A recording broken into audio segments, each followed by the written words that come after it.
चुनावी बिगुल बजने से पहले ही मध्य प्रदेश के सियासी रण में कांग्रेस और बीजेपी ने बिसात बिछानी शुरू कर दी है। स्थानीय स्तर पर बीजेपी की घेराबंदी के लिए कांग्रेस अध्यक्ष कमलनाथ ने अपने 7 मजबूत नेताओं को मैदान में उतारा है।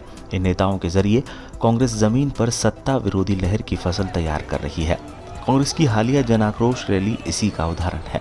कांग्रेस की ये जन आक्रोश यात्रा 11,400 किलोमीटर से ज्यादा का सफर तय कर प्रदेश की सभी 230 विधानसभा क्षेत्रों में पहुंचेगी। इस यात्रा को 7 अलग अलग इलाकों में निकाला जा रहा है, जिसकी कमान कमलनाथ ने इन्हीं 7 नेताओं को सौंपी है। कांग्रेस सूत्रों की माने तो पार्टी के टिकट वितरण से लेकर कमलनाथ की रणनीति को अमली जामा पहनाने में भी इन 7 नेताओं की महत्वपूर्ण भूमिका रहने वाली है। ऐसे में सवाल है, क्या ये 7 नेता बीजेपी के चुनावी चक्रव्यूह को भेद पाएंगे? अरुण यादव। कमलनाथ से पहले अरुण यादव ही मध्य प्रदेश कांग्रेस के अध्यक्ष थे। यादव को राजनीति विरासत में मिली है। उनके पिता सुभाष यादव मध्य प्रदेश सहकारिता के बड़े नेता थे। वो दिग्विजय की सरकार में उप मुख्यमंत्री भी रहे थे। 2009 में खांडवा से सांसद बने अरुण यादव को मनमोहन सरकार में राज्य मंत्री बनाया गया था। 2013 में जब मध्य प्रदेश में कांग्रेस की बुरी हार हुई थी तो राहुल गांधी के कहने पर उन्हें प्रदेश कांग्रेस की कमान दी गई थी। कांग्रेस को इस बार निमाड़ और बुंदेलखंड से काफी उम्मीदें हैं। राहुल गांधी की भारत जोड़ो यात्रा निमाड़ के बुरहानपुर से ही मध्य प्रदेश में एंट्री की थी। बीजेपी ने निमाड़ में घेराबंदी के लिए कई सीटों पर अभी से उम्मीदवारों का ऐलान कर दिया है। सुरेश पचौरी। कभी कांग्रेस के स्टार चेहरा रहे सुरेश पचौरी दिग्विजय सिंह के खास माने जाते हैं।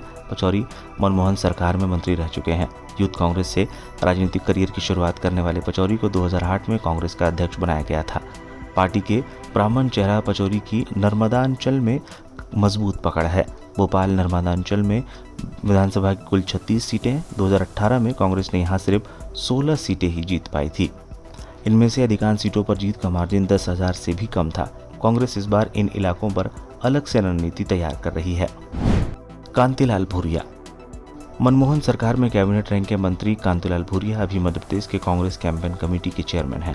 भूरिया पहली बार 1998 में रतलाम सीट से लोकसभा का चुनाव जीता था। 2011 में भूरिया को कांग्रेस ने मध्य प्रदेश की कमान सौंपी थी। भूरिया के नेतृत्व में ही पार्टी ने 2013 का चुनाव लड़ा था। हालांकि भूरिया पार्टी को सत्ता तक पहुंचाने में असफल रहे थे। इस बार कमलनाथ भूरिया के सहारे ही आदिवासी बेल्ट में क्लीन स्वीप की रणनीति पर काम कर रहे हैं।